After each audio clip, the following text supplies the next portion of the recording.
জনাব আসিফ মাহমুদ ভুঁইয়া সজীব বর্তমান যিনি মন্ত্রী বা উপদেষ্টা পদমর্যাদায় এই সরকারে আছে, উনি মুখে মাস্ক পরে গোপনে এনসিপির নেতৃবৃন্দর সাথে একটা হোটেল থেকে বের হইতেছে। দূর হালাই, যেখানে বাঘের ভয় সেখানে সন্ধ্যা হয়। এখন সারা দেশটা, পৃথিবীর কথা বাদই দিলাম আমি, পৃথিবী ধরেন, সারা দেশটা এখন সব ক্যামেরা ফিট করা আছে। ভাই সাবধান, যে যা করবেন খুব সাবধান। আপনার ঘরেও মনে হয় ক্যামেরা ফিট করা আছে। ঘরে যদি ক্যামেরা ফিট না থাকে তাহলে আমেরিকায় বসা সাংবাদিক ইলিয়াস কিভাবে যখন যার খুশি তার বেডরুমের ছবি ভাইরাল করে দিতেছে। মহা দুশ্চিন্তাই আছি আমরা এটা নিয়ে, যে মান সম্মান নিয়ে বাইচে থাকে কঠিন। তো যাই হোক, এনসিপি যেটা জাতীয় নাগরিক কমিটির নতুন ছাত্রদের দল, তাহলে সেই দলের এখন যিনি প্রধান নাহিদ ইসলাম, উনিও মন্ত্রী ছিলেন। তো যাই হোক, উনি পদত্যাগ করে এনসিপির দায়িত্ব নিছে, এখন এনসিপির প্রধান দায়িত্বে আছেন উনি। তাইলে আরো দুইজন রয়ে গেল, একজন মাহফুজ আর হইল যে আসিফ মাহমুদ ভুঁইয়া সজীব, দুজন মন্ত্রী রয়ে গেল। তাহলে এখন ইতিমধ্যে কিন্তু বিভিন্ন রাজনৈতিক দল বা বিএনপি বলা শুরু করছে যে তাদের পদত্যাগ করা উচিত। কেন পদত্যাগ করা উচিত? এটা তো হলো, যে নামেই ডাকি না কেন, ইন্টারিম গভর্নমেন্ট, এই গভর্নমেন্ট সেই গভর্নমেন্ট, এটা একটা হলো দল নিরপেক্ষ সরকার। অতীতে ছিল তত্ত্বাবধায়ক সরকার, এখন আইনগত কারণে তত্ত্বাবধায়ক না বলে এটার একটু ভিন্ন নামে বলতেছি আমরা, কিন্তু এটা তো তত্ত্বাবধায়ক সরকার। এখন এনসিপি যদি এই সরকারে থাকে তাহলে তো এটা নিরপেক্ষ সরকার হইল না। তাহলে তো এই সরকারের বিরুদ্ধে অভিযোগ উঠবে যে তারা এনসিপির পক্ষ নেবে এবং ভোটে কারচুপি করবে, ভোটে মেকানিজম করার চেষ্টা করবে। এই অভিযোগ চারিদিক থেকে ওঠা শুরু হয়েছে। তো এর জন্যে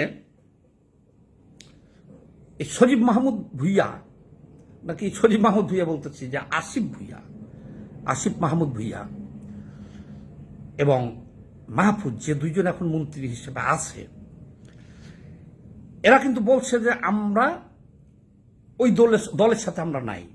যদিও আমরা বুঝি, দেশবাসী বুঝে, সবাই বুঝে যে বৈষম্যবিরোধী ছাত্র আন্দোলনের যে কয়েকজন নেতাকে দেশবাসী আমরা চিনি, তার মধ্যেও তো এই মাহফুজরা আমরা কখনো দেখি নাই 5ই আগস্টের আগে।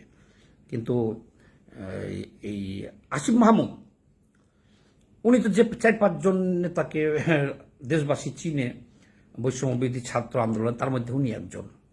আর তারপরে তো ডক্টর মোহাম্মদ ইউনূস স্বয়ং তাকে মাস্টার মাইন্ডই বানিয়ে দিচ্ছে মাহফুজকে, এবং উনি বারবার বলতেছে যে আমাদের নিয়োগকর্তা হলো ছাত্ররা।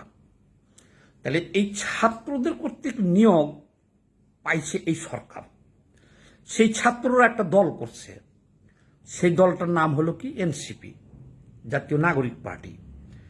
তো তাহলে এই সরকার কিভাবে নিরপেক্ষ থাকলো?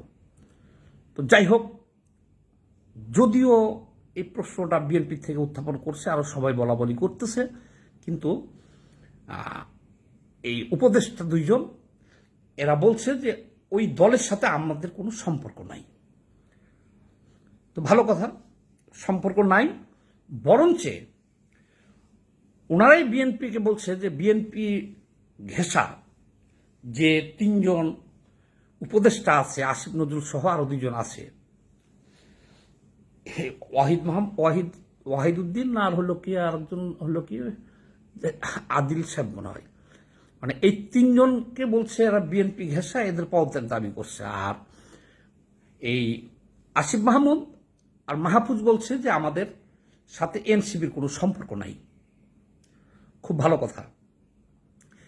গতকালকে একটা ভিডিও ভাইরাল হয়েছে, দেখবেন যে একটা হোটেল থেকে এনসিপি নেতাদের সাথে মিটিং করে বের হয়ে আসতেছে এই সজীব ভুইয়া। কিন্তু সমস্যাটা হলো এই জায়গাতে যে উনি যদি দিনের বেলা বা প্রকাশ্য বন্ধু বান্ধব তারা একসাথে আমরা বৈষম্যবিরোধী ছাত্র আন্দোলন করছি, তারা একটা পার্টি করছে, আমি গেছি, তাহলে কিন্তু এই জিনিসটা এত বিতর্কিত হইতো না। কিন্তু ওই যে বলে ঠাকুর ঘরে কে রে, আমি কলা খাই নাই, আবার চোরের মন পুলিশ পুলিশ। সে এনসিপি নেতাদের সাথে হোটেলে বৈঠক করছে এবং বের হয়ে আসতেছে মুখে মাস্ক দিয়া। তো মুখে মাস্ক দিয়া থাকলেও চিনছে সবাই যে এটা তো আমাদের মাননীয় উপদেষ্টা মহোদয়, এবং এটা ভিডিওটা ভাইরাল হয়ে গেছে। আমি কমেন্ট বক্সে ভিডিওটা দিয়ে দিব। আমি এখন আর অন্যের কারো ভিডিও আমার এই লাইভে দেখাই না, দেখাই অনেক মিস্টেক খাই, নিষেধাজ্ঞা খাই। আমি দিয়ে দিচ্ছি কমেন্টস বক্সে, আপনার ভিডিওটা দেখে নিন। ইতিমধ্যে দেখছেন সব, ভিডিওটা ভাইরাল হয়ে গেছে। তো যাই হোক, এখন উনি কি বলবেন? এই যে ভিডিও ভাইরাল হয়ে গেল, উনি দিনে মন্ত্রিত্ব করতেছেন, উপদেষ্টা সচিবালয় চালাইতেছেন, আর রাইতে এনসিপির সাথে যে বৈঠক করতেছেন। তাহলে এখন তো আর উনি বলতে পারবেন না যে এনসিপির সাথে আমি নাই। যদি নাই থাকতো তাহলে প্রকাশ্যই এনসিপির কোনো প্রোগ্রামে সে যাইতে পারত। কিন্তু মাস্ক দিয়া মুখ টুক বাইন্দা যখন গোপনে যে ধরা খাইছে, এই জন্য বলছি যে এখন এমন একটা যুগ আসছে রে ভাই, স্যাটেলাইট যুগ পড়ে গেছে, যে কোথাও গোপনে যাওয়াটাও একটা অনেক বড় রিস্ক। তো যাই হোক, সামনে আরো অনেক খেলাধুলা আছে। সেই খেলাধুলাটা হবে এরকম, এই সরকার দল নিরপেক্ষ সরকার না, এই সরকার প্রশ্নবিদ্ধ সরকার, এবং এই প্রশ্নবিদ্ধটা ডক্টর ইউনূস সাহেব নিজেই করেছেন। উনি এনসিপির নেতা, এখন বলতেই হয় এটা, মাহফুজকে বানাইছে মাস্টার মাইন্ড, তারপরে মন্ত্রী হিসাবে উনি আছে, তারপরে আসিফ মাহমুদ মন্ত্রী হিসেবে আছে, রাতের বেলা হোটেলে যে এনসিপির সাথে বৈঠক করতেছে, আবার দীর্ঘদিন মন্ত্রীতে থাইকা সবেমাত্র একজন বাইর হয়ে গেছে নাহিদ, যে ওই দলের করছে, হাল ধরছে। সর্বোপরি উনি বেশ কয়েকবারই বলছে যে এই ছাত্ররা হলো আমার নিয়োগকর্তা, আর মাস্টার মাইন্ড হলো মাহফুজ। তো দেখবেন সামনে গণতন্ত্রের উত্তরণটা আমাদের জন্য খুব সহজ হবে না। সামনে আরো অনেক খেলাধুলা আছে। এর মধ্যে সেনাপ্রধান বদলি হইতে পারে, প্রেসিডেন্ট বদলি হইতে পারে, উপদেষ্টা পরিষদ বদলি হইতে পারে, এমনকি এমনও হইতে পারে সামনে ডক্টর মোহাম্মদ ইউনূসের জায়গায় অন্য কেউ উপদেষ্টা আসতে পারে। অর্থাৎ আমরা 5ই আগস্ট শেখ হাসিনা রেজিম পরিবর্তনের পরে যে আশা করছিলাম যে এই তো কয়েকদিনের মধ্যেই একটা নির্বাচিত গণতান্ত্রিক সরকার পাবো আমরা, কিন্তু দিল্লি বহুত দূর হয়, বা একটা বলে যে মক্কা দূরস্থ। এই সরকার সামনে প্রশ্ন উঠবে যে এই সরকার নিরপেক্ষ না, এক। আর এই ভিডিওতে আর অন্য আলোচনা করব না, অন্য আলোচনাও করব যে আদৌ এই সরকার কোনো নির্বাচন দিতে চায় কিনা, সেটাও একটা বিষয় আছে। তো সবাই এই জিনিসটাই বলার জন্যই এই ভিডিওটা করলাম যে আসিফ মাহমুদ ভুইয়া সজীব উনি একেবারে মুখোশ টুকুশ পরে আত্মগোপনে চোরের মতো এনসিপি নেতাদের সাথে হোটেলে বৈঠক করে বের হইতেছে, এটা ভাইরাল হয়ে গেল।